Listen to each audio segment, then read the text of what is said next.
Happy birthday to you. Happy birthday to you. Happy birthday, Mr. Cynical. Happy birthday to you. Merci Marine d'être sortie de ta retraite pour moi, ça me fait chaud au cœur. En plus, c'est vrai qu'on te voit plus vraiment en ce moment, je sais pas trop pourquoi.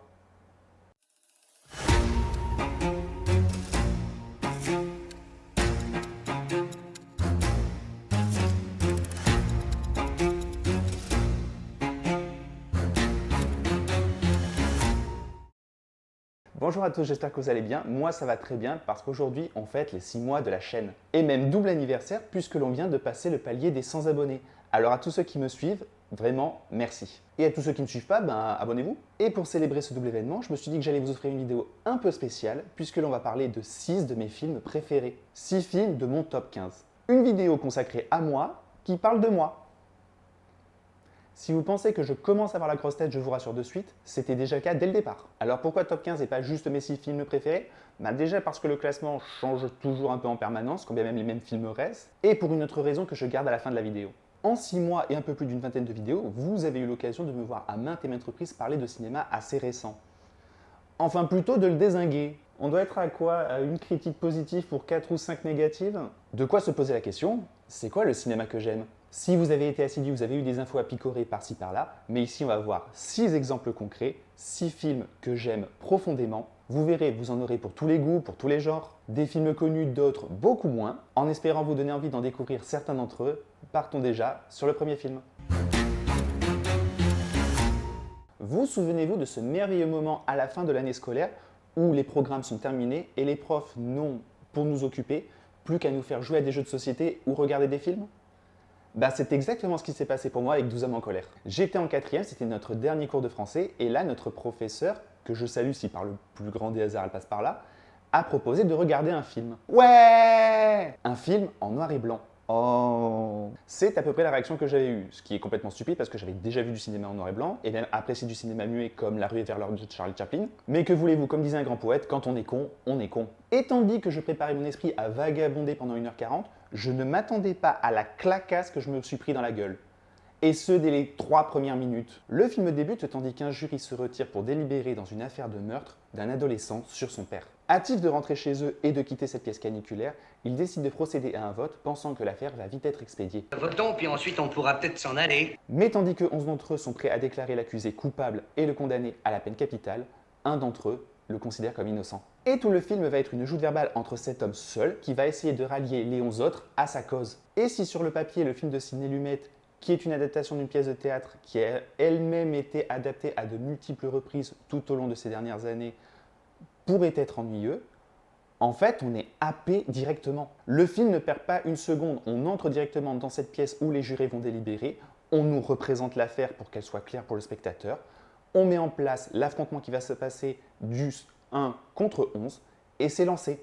Et du coup, tout l'intérêt ne va pas venir de l'enquête policière elle-même, mais de comment ce juré, joué par Henry Fonda, parce que les jurés n'ont pas de prénom dans ce film, va convaincre les uns après les autres ses comparses qu'il y a un doute raisonnable pour pouvoir condamner ce jeune homme. Parce que je vous le dis tout de suite, l'intérêt ne sera pas de savoir si effectivement cet adolescent a tué ou non son père. On ne le saura pas. La question est-ce que les preuves fournies sont suffisantes pour le condamner? Et du coup, dès le début du film, vu que l'on a ce Henry Fonda très calme, très posé, qui veut essayer de prendre son temps pour éclaircir l'affaire et peut-être découvrir la vérité, et de l'autre, ces 11 personnalités assez marquées et toutes différentes, on se retrouve avec un véritable ping-pong verbal constant, et donc le film est ultra dynamique. On n'a pas le temps de s'ennuyer. Henry Fonda va répondre à un argument au juré A, quand le juré B va lui poser une question complémentaire auquel il va répondre, ce qui fait que le juré C va peut-être amener une réflexion, que le D va enchérir par-dessus, etc., etc. Dynamisme et même tension qui vont s'amplifier au fur et à mesure du film, que certains des jurés vont finir par se retourner. Ce qui est assez incroyable avec 12 hommes en colère, c'est qu'on a beau être enfermé dans une pièce pendant 1h40, le film est un huis clos, on a l'impression d'assister à un champ de bataille dans lequel deux camps essayent de marquer le territoire. Et avec l'exaspération, la chaleur et l'enfermement, la tension ne fait que grandir parce que les autres jurés s'énerve de plus en plus. Enfermement parfaitement représenté par la mise en scène de Sidney Lumet qui petit à petit va de plus en plus enfermer ses personnages dans des cadres plus serrés. C'est vraiment excitant de voir comment Henry Fonda va peu à peu convaincre ses collègues, comment il va prendre certaines preuves qui paraissaient irréfutables et leur donner un tout nouvel angle de vue qui fait qu'elles deviennent caduques. Mais le film n'est pas seulement d'une redoutable efficacité, il est en plus vraiment très profond. On parle d'hommes qui sont prêts à envoyer à la mort un jeune adolescent juste parce qu'ils ont envie de rentrer chez eux et de se mettre au frais. Je sais pas ce que vous comptez faire, mais moi j'ai des billets pour le championnat de baseball. 12 hommes en colère questionnent la notion de justice. Parce que ces jurés ont une vie, parce qu'ils ont des idéologies, parce qu'ils ont des a priori. Certains d'entre eux s'en cognent d'être ici et veulent juste rentrer. D'autres ont déjà déclaré l'adolescent coupable et il n'y a pas à discuter. J'ai vécu parmi eux bien des années. On ne peut croire à un mot de ce que racontent ces gosses-là. Ce sont des menteurs nés. Et si en plus on a quelques preuves branlantes que l'avocat de la défense incompétent, parce que l'adolescent n'a pas les moyens de se payer un bon avocat, sont là pour appuyer le jugement, pourquoi s'en priver? Envoyons-le à l'échafaud. 12 hommes en colère, c'est l'exemple parfait d'une grande simplicité, mais d'une redoutable efficacité. J'ai découvert 12 hommes en colère à une époque où j'aimais les séries policières à tel point que je voulais être avocat, et il ne m'a pas quitté depuis. Je l'ai revu à plusieurs reprises, et à chaque fois je suis frappé par son maestria. Si j'aime autant les films de procès aujourd'hui, c'est grâce à lui, et il est dans mon top. Au début des années 2000, Canal+ a voulu renouveler le cinéma français en lançant des projets extrêmement ambitieux. C'est ainsi qu'on s'est retrouvé avec des films comme Belphégor, Le Petit Poucet, Vidocq ou le film qui nous intéresse, Le Pacte des loups. Je l'ai déjà dit à plusieurs reprises, mais j'ai eu la chance d'avoir des parents qui nous ont permis à moi et ma sœur de découvrir des films qui n'étaient pas vraiment de notre âge. C'est ainsi qu'à même pas 12 ans, j'avais découvert des films comme Starship Troopers, Les Destinations Finales, L'Armée des Morts de Zack Snyder, ou La Saga Saw. Et même La Mouche de Cronenberg, mais celui-là, je suis parti avant la fin parce qu'il me faisait quand même vachement peur. Et tous ces visionnages ont clairement permis de devenir l'amoureux du cinéma de genre que je suis.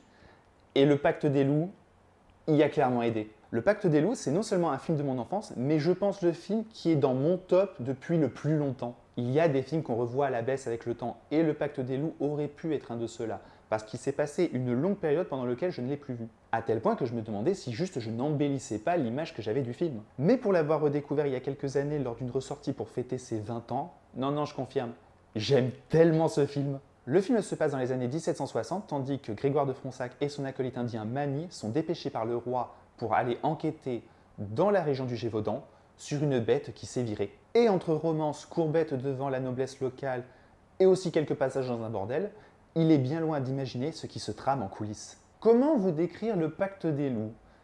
C'est un film d'époque, donc en costume, c'est un film d'enquête, c'est une romance, c'est un film d'action, c'est un film fantastique, un film de kung-fu. C'est un bordel et c'est trop cool. Ce qui frappe vraiment avec ce projet, c'est l'ambition démesurée du truc. Un film français de genre qui a coûté des dizaines de millions de dollars, c'est déjà assez incroyable, mais qui en plus va mêler tellement de styles qui sont censés s'opposer, c'est assez fou. Et dès le début du film, le ton est donné. Après avoir assisté à la mort d'une des victimes de la bête, on retrouve Grégoire et Mani qui vont arriver au Gévaudan, vont tomber sur une bande avec laquelle ils vont devoir se battre.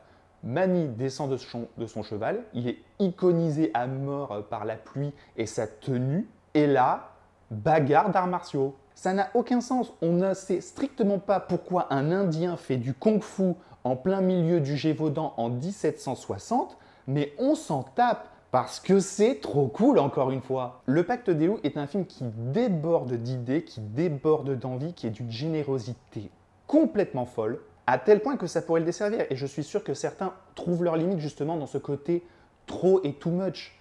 Mais dans mon cas, ça marche du feu de Dieu. Je trouve que le film arrive à trouver un parfait équilibre entre ces différents éléments. Et ce côté too much est tellement présent dans tout le film qu'il en devient son identité. Et ce, même si ça sort de nulle part. Pour vous donner une idée, mais sans vous spoiler, l'un des combats finaux implique une épée chaîne façon Ivy de Soul Calibur.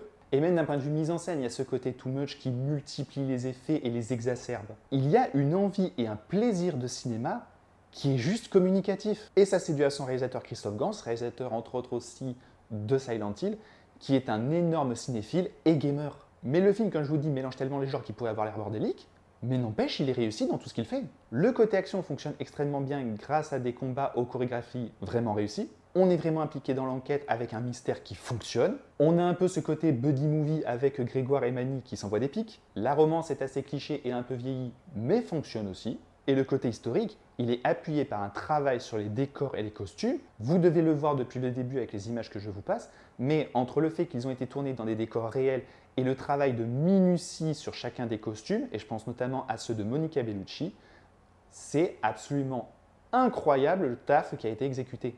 On n'est pas plongé dans la France de 1760, on est plongé dans une vision fantasmée de cette époque. Il y a un côté très conte en fait. Et il ne faut pas oublier dans le lot son parterre de stars qui composent son casting, dont les performances, si je dois être parfaitement honnête, sont pas terribles. Il y a un côté très théâtral un peu faux dans leur direction d'acteur. Mais bizarrement, je vois pas ça comme un défaut, mais plutôt comme ce qui fait partie du charme de l'ensemble. Le Pacte des loups, je crois que des 6 films de cette vidéo, c'est le plus difficile à vendre. Parce que c'est tellement un film qui est tout. C'est un film qui déborde en permanence et je sais que certains ne vont pas aimer et vont peut-être même le trouver ringard par ses effets de mise en scène, mais aussi par les VFX pour la créature qui ont quand même assez vieilli, soyons honnêtes. Mais au contraire, personnellement, ce sont les raisons précises pour lesquelles je l'aime autant. Double petite anecdote d'ailleurs, le film a une telle renommée aux États-Unis qu'il est un film culte, et la tenue de Manny au début du film avec son tricorne est tellement iconique qu'elle a inspiré le design de la tenue principale du jeu vidéo Bloodborne. Un film de genre français aussi fou, on n'en a pas beaucoup, et il est dans mon top.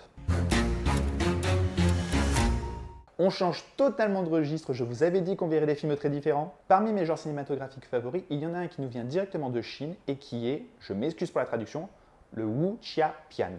Des films d'arts martiaux où la spécificité est que les artistes sont accrochés à des câbles, donnant un côté beaucoup plus aérien au combat. Et si très souvent on l'utilise pour des films d'époque tels que Le Tigre et Dragon de Ang Lee, il peut être également utilisé pour des films plus modernes, comme le tout récent City of Darkness. Et dans cette catégorie, mon film favori est de loin Le Héros de Zhang Yimou. Un film regroupant Jet Li, Maggie Cheung, Donnie Yen, Zhang Ziyi et Tony Leung, soit le Avengers du cinéma chinois, et qui narre la rencontre de son nom. Ah bon, il n'a pas de prénom? Un simple paysan avec l'empereur qui essaye d'unifier la Chine, et du récit de la façon dont il a éliminé les 3 plus terribles assassins qui menaçaient le régent. Comment commencer pour décrire Héros? Putain que c'est beau! S'il y avait une seule raison à donner pour regarder ce film, ce sont bien ces visuels absolument ahurissants. Les plans grandioses qui mettent en avant le travail sur les décors et sur les costumes, et surtout la photo, bordel, qu'est-ce que j'aime les couleurs! Chaque microseconde de ce film est un tableau. Une beauté que l'on retrouve absolument à tous les niveaux, y compris dans les combats. Extrêmement aérien et s'apparentant davantage à une danse, il n'en reste pas moins impressionnant. On voit bien que les acteurs sont des artistes martiaux et qu'ils font eux-mêmes leurs cascades. Il se dégage du tout une véritable poésie magnifiée par la musique.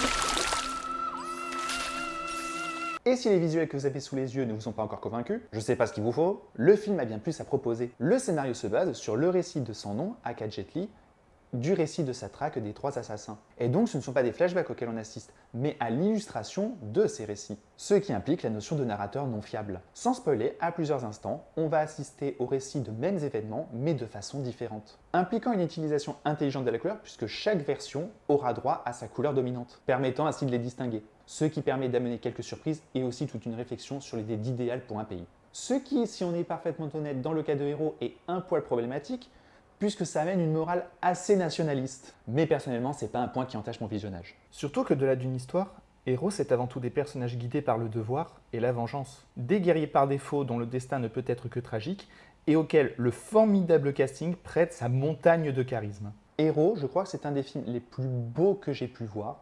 C'est juste un 1h30 de poésie pure, et il est dans mon top. Retour en France pour parler d'un film d'un de nos réalisateurs phares, François Ozon, et quel film! Lui film se passe lors d'une tempête de neige lorsque le riche propriétaire d'une demeure est retrouvé assassiné. Le coupable ne peut être qu'une des personnes présentes dans la maison, soit les 8 femmes qui l'entouraient. Avec 12 hommes en colère, je vous disais que j'aimais les films de procès, il y a un style que j'aime encore plus, les films d'enquête à la Agatha Christie. Et 8 femmes en reprend parfaitement les codes.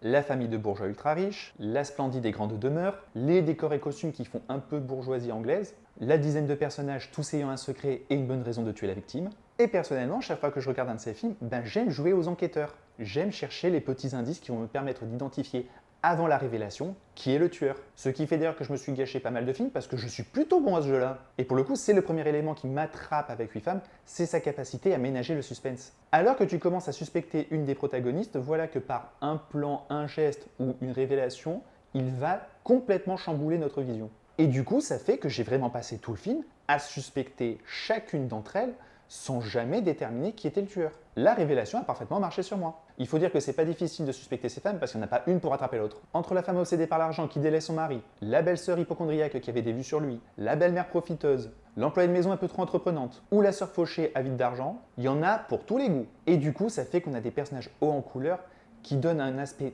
tellement drôle à cet univers. On a un humour très piquant qui se moque du pathétique de ces femmes qui passent tout le film à s'envoyer des fions. Ta tante est dévorée de haine et de jalousie à mon égard, mais c'est normal. Je suis belle et riche, alors qu'elle est laide et pauvre. De toute façon, votre parole n'a aucune valeur, vous n'êtes qu'une bonne. Ma pauvre Pierrette, votre parole n'en a pas plus, vous n'êtes qu'une putain. Ah oui, mais je préfère. Arrêtez! Ce qui est l'occasion de saluer la performance absolument géniale de tout le casting. C'est d'ailleurs avec ce film que j'ai réellement découvert et suis tombé amoureux de Isabelle Huppert et Fanny Ardant. Ce qui est très fort, c'est qu'elles arrivent à incarner des personnages qui sont en tout point détestables, mais que j'aime malgré tout. Et la raison, c'est que sous ce côté agressif, égoïste et avide, en fait, il se cache une profonde mélancolie. Des états d'âme qu'elles expriment en chanson. Parce que oui, 8 femmes est une comédie musicale.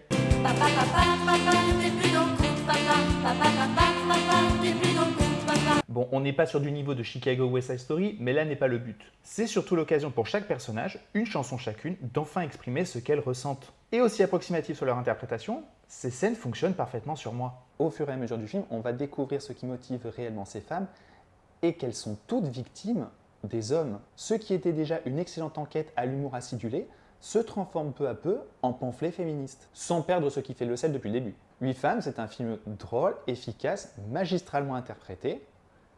L'enquête est super et il est dans mon top. On a tous nos feel-good movies, ces films que quand on va les regarder, on sait qu'à la fin, on va juste être heureux. Et dans mon cas, l'un de ces films, c'est, si vous avez dit Paddington 2, vous suivez absolument pas la vidéo, c'est Pride. Dans la Grande-Bretagne des années 80, les mineurs font grève. Voilà plusieurs mois qu'ils luttent contre le gouvernement de Thatcher et subissent les persécutions policières. Y voyant des points communs avec leur propre lutte, plusieurs membres de la communauté LGBT, menés par Mark Ashton, vont décider de créer un groupe de soutien pour les aider. Lesbians and gays support the minors. Et comme vous pouvez l'imaginer, la rencontre des deux mondes, ça va être quelque chose. La comédie en général est un des genres avec lequel j'ai le plus de mal.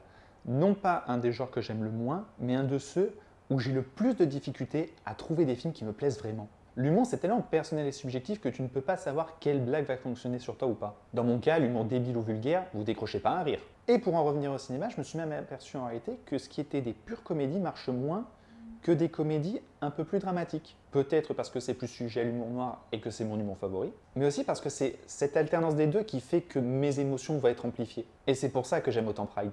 On part quand même sur des sujets assez compliqués et lourds. Les conditions de travail difficiles, les luttes sociales, l'homophobie, le sida également, puisque l'un des personnages est un des premiers atteints par la maladie. Tout ça, en principe, ne prête pas vraiment à rire. Et pourtant, qu'est-ce que c'est drôle! C'est compliqué d'expliquer en quoi une comédie est drôle sans vous montrer les gags. Et en même temps, j'ai pas d'intérêt à vous montrer les gags parce que sinon ça vous spoilerait l'humour du film. Mais on a ce côté très pince sans rire, cet humour très british. Sans compter évidemment de tout ce qui découle de ce choc des cultures. Cette communauté LGBT très impliquée dans la lutte contre l'homophobie, et à l'inverse ce monde des mineurs assez masculiniste et plus conservateur, ça donne lieu à quelques situations et quelques punchlines assez hilarantes. Die!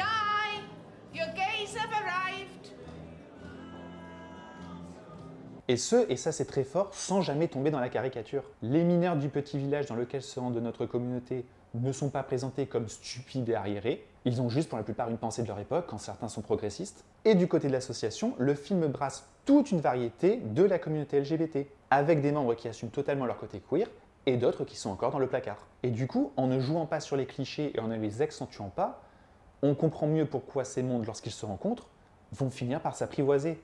Parce qu'on se rend compte que dans la réalité, les clichés n'existent pas, ou en tout cas ne sont pas aussi présents qu'on le pense, et nous sommes juste tous des êtres humains. Donc un film drôle qui ne va jamais malgré tout éviter les sujets sensibles, et qui même va utiliser ces sujets sensibles pour renvoyer sur des blagues qui vont renvoyer à des scènes tragiques. Les deux se répondent et se nourrissent en permanence. Et du coup, par cet équilibre, ça fait que je passe le film à me marrer, mais aussi qu'à la fin, à chaque visionnage, je finis en larmes. Et déjà que tout ça témoigne d'un travail d'écriture assez incroyable, parce qu'il faut mêler tout cela en même temps et que ça fonctionne, mais celui sur les personnages est tout aussi excellent. On doit avoir à peu près 5-6 personnages réellement importants, mais en réalité, c'est près d'une quinzaine de personnages qui tournent autour du récit. Et pourtant, ils arrivent à tous exister. Même un personnage un peu plus en retrait, un peu plus secondaire, voire tertiaire, va avoir droit à un mini-arc. Et tout se fait en même temps et tellement naturellement qu'on n'a jamais l'impression que le récit est saturé. Sans compter qu'on s'attache vraiment à eux. Enfin à certains. Ce qui est dû à l'écriture, mais aussi au super casting auquel on a droit. Avec toutes les images que je vous ai données, il y a forte chance que vous ayez reconnu certaines têtes. Pride, c'est juste un de mes films doudou. Un des films que j'aime le plus regarder, je dois le voir au moins une fois par an minimum. C'est des sujets durs, mais toujours présentés avec énormément d'humour et de bienveillance. Une vraie ode à la différence qui fait du bien, et il est dans mon top. Alors celui-là, je suis sûr à 90%, et je suis gentil, que vous ne le connaissez pas. Brix Bibert, c'est un cas un peu particulier parce que j'ai une façon de l'expliquer aux gens à qui je veux le montrer d'une façon un peu spéciale. Dans un monde post-apocalyptique où l'air est devenu respirable, James, la vingtaine, vit avec ses parents dans un bunker et passe son temps à regarder une série pour enfants nommée Brix Bibert.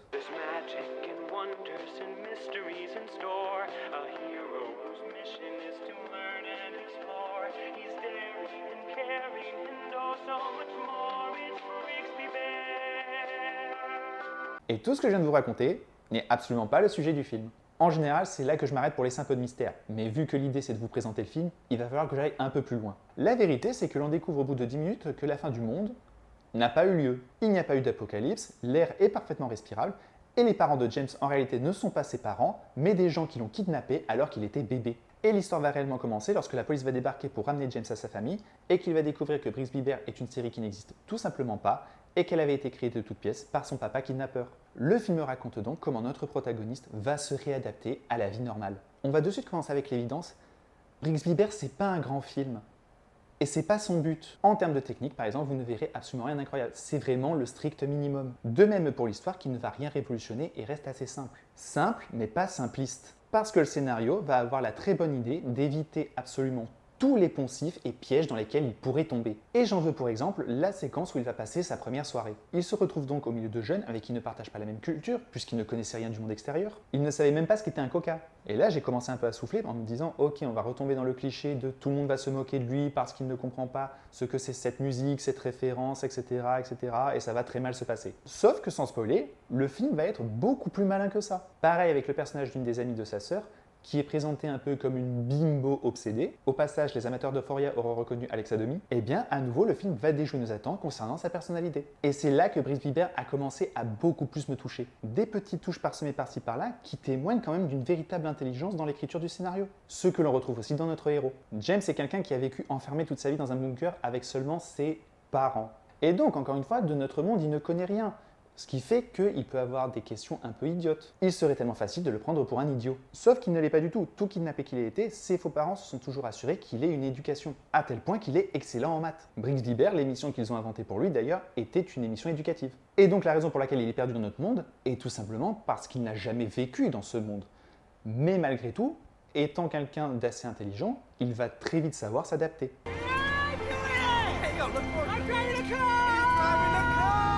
Pareil pour sa personnalité qui est du genre à faire confiance aux gens très facilement, c'est plus un témoignage de naïveté que de stupidité.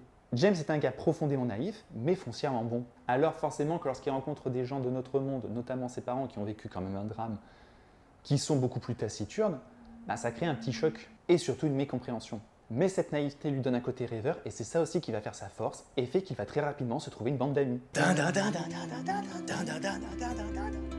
You're my friend.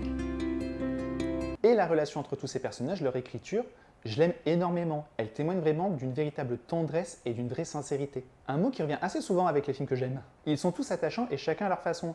Et quand bien même le scénario aurait pu pousser pour que certains deviennent des antagonistes et veuillent empêcher le projet de James, eh bien, le scénario ne le fait jamais. Mais quel projet me direz-vous ? Eh bien, c'est là qu'on attaque en fait ce qui est véritablement le cœur du film, à savoir Brix Bibert lui-même. Tout le film tourne autour du fait que James est absolument fan de la série.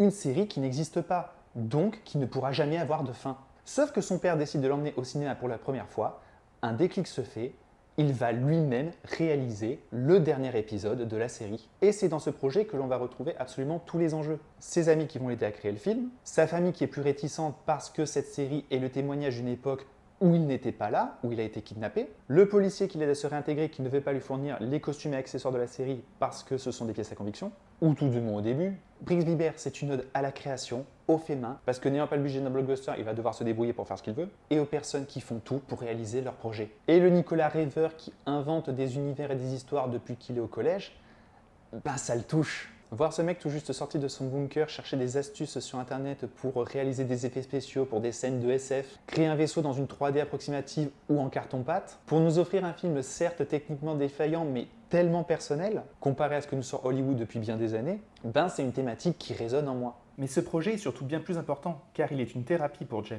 Bien qu'étant une comédie, on rappelle qu'on parle d'un homme kidnappé bébé qui voit son monde s'effondrer. Brixby est certes ce qui le rattache à sa fausse vie, ce qui inquiète ses parents, mais il sera surtout le moyen d'accepter cette transition vers la réalité sans pour autant renoncer à qui il est. Une sorte de métaphore du deuil. Encore une fois, ne vous attendez pas à un immense film avec Brixby Bear.